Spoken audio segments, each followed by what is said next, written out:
Zombie Apocalypse.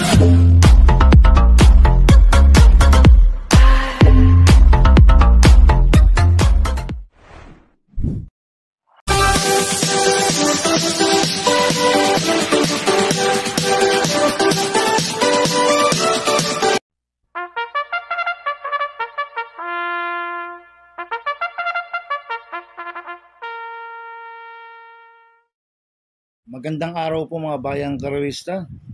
Ngayon po ay araw ng Biyernes, April 4, 2025, karera po ng Metro Turf, Malbar, Batangas. Mayroon po tayong 7 karera sa araw na ito.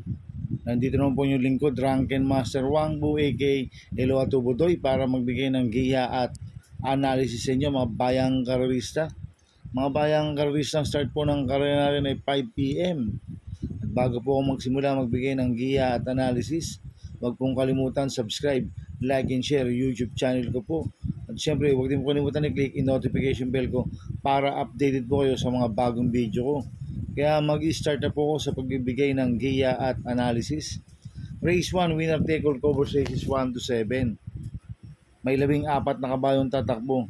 3-year-old and above maiden race racers sa distance 1,400 meters. First choice ko po dito, number 3, Flaming June, na sasampo ni AR Villegas. Last run po nito noong March 15.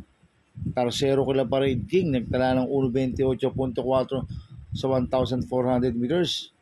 Medyo hindi lang po maganda ang numero niya, nasa labas. Ngayon nasa numero 3. At meron po siyang best time ng 1.26.2 sa 1,400 meters si Flaming June.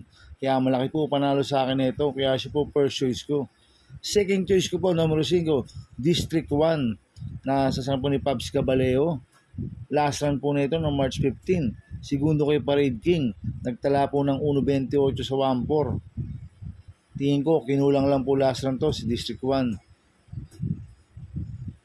Kaya tingin ko nagbatak na po to. At cambio hinete, binigay kay Pabs Caballeo. Last run dyan, Alvin Gusi po sumukay dito. Kaya sa akin, malaki rin po panalo sa akin ito. Kaya siya po second choice ko. Kaya ang first choice ko po naman ito, Flaming June. Second choice numero 5, District 1. Sa race 2 po tayo, fixes ko po races 2 to 7. May 12 kabayong tatakbo. Rating base system class 4-16-21 split. Distance 1,400 meters. First choice ko po dito, numero 12, Kaboom. Nasa kay Joel Shego.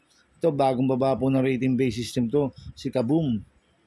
Last run po nito no March 21. Panglima kila Wingheart. Nagtala ng 1.14.6 sa 1,200 meters. Pero meron 1.27 media po yan sa 1.4. Si Kaboom, maganda post position. Kaya malaki po panalo sa akin ito. Kaya siya po first choice ko. Second choice ko po, number 5, Heavyweight. Nasa sa po si Penson. Last run po nito noong March 28. Tarsero ko lamang nano. Nagtala ng 1.28.8 sa 1,400 meters. Kaya sa akin, may panalo sa akin to si Heavyweight. Kaya siya po second choice ko. Lalagyan ko pong third choice sa Pandial, number 10, Grand Majesty. Nasa sa kanya AR Villegas. Ito, bagong baba po ng rating base system. Nag-barrel trial po siya noong March 19. Nagtala ng 1.20 sa 1,200 meters.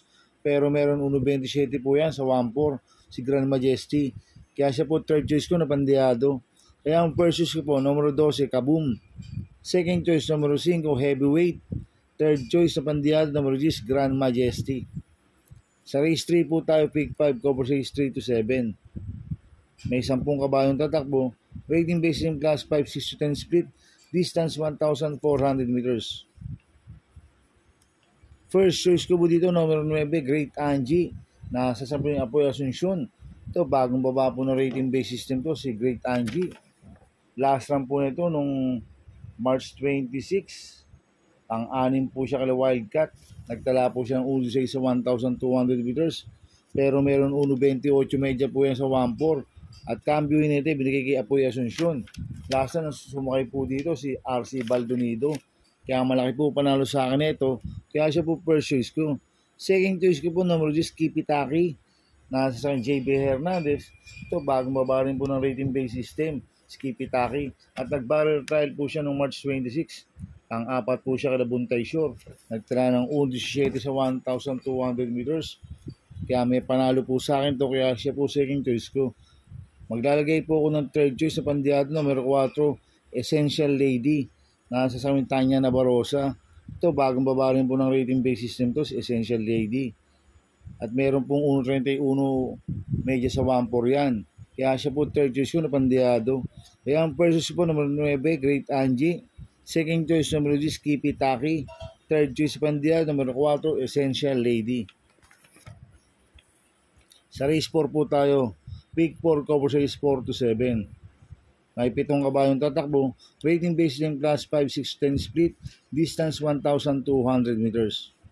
First choice ko po dito, numero 7, Barek na. Nasa sa akin po ni Michael De Jesus. Last run po nito no March 21.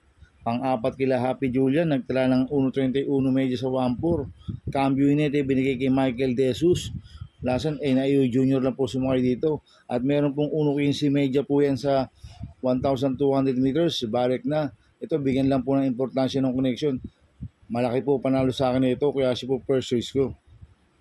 Second choice ko po, number 3, Monrovian Bell. Nasa sampo ni Apoy Asuncion.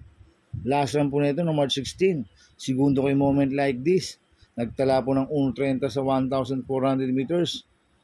Cambio unit binigay kay Apoy Asuncion. Last run, pati dilemma po sumakay dito. Kaya may panalo po sa akin to, kaya siya po second choice ko. Maglalagay po ako ng third choice sa pandiado, number 6, High Quality. Nasa sa po JC De La Cruz. Ito, last run po nito ng High Quality. Tumakbo po kila Bisyo magserbisyo. Noong March 26, nagtala lang po ng 1.31 medyo sa 1,400 meters. Pero may best time po siya ng 1.14.8 sa 1,200 meters sa High Quality. Kaya sa akin, magandang diado ito. Kaya si po third choice ko na pandiado. Kaya ang first choice ko po, numero 7, Barek na. Second choice, numero 3, Monrovian Bell. Third choice sa pandiado, numero 6, High Quality. Sa race 5 po tayo. May 13 kabayong tatakbo. Rating basis in class 5, 11 to 15 split. Distance 1,400 meters.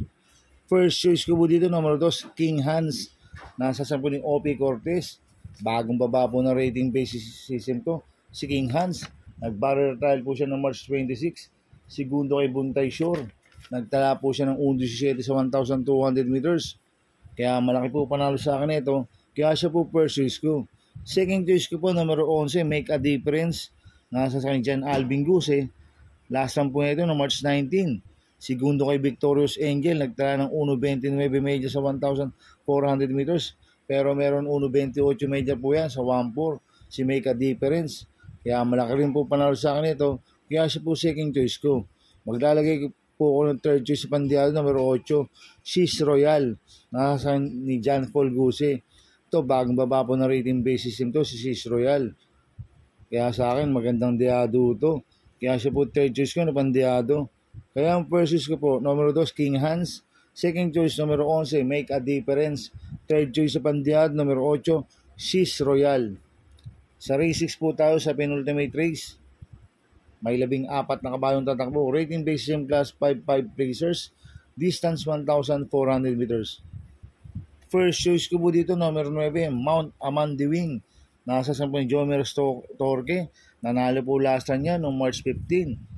Nagtala po siya ng 1.31 sa 1,400 meters. Pero ang best time po niya, 1.29 medya sa 1,400 meters. Kami po ni Jomer Torque yan. Kaya malaki po panalo sa akin ito. Kaya siya po first choice ko. Second choice ko po, numero 4, Successful Affair. Nasa sa po JD Calagos. Last run po nito, noong March 15, segundo kay Amandiwing. Nagtala po ng 1.31 medya sa 1.4. Kaya may panalo po sa akin to, kaya siya po second choice ko. Maglalagay po ako ng third choice sa pandiado, numero 13, Sneaky Eyes. Nasa sa po ni King Flores. Ito, bagong baba po na rating base system to, si Sneaky Eyes. Last run po nito no March 22. Pang-5 kala Marikit. Nagtala po ng 1.31.6 sa 1.4. Kaya siya po third choice ko na pandiado. Kaya ang first choice ko po, number 9, Mount Amandiwing. Second choice, numero 4, Successful Affair. Third choice sa pandiado, numero 13, Sneaky Eyes. Sa race 7 po tayo sa last race. May 14 na kabayong tatakbo. Rating based yung class 4, 22 to 27. Distance 1,400 meters. first choice ko po dito, nagbabalik na number 6, Still Somehow. Nasa sa kay Joel Ciego. Ito, nag-barrel trial po siya ng March 21. Nagtala ng 1-6 sa 1,200 meters. Segundo ko yung Primavera.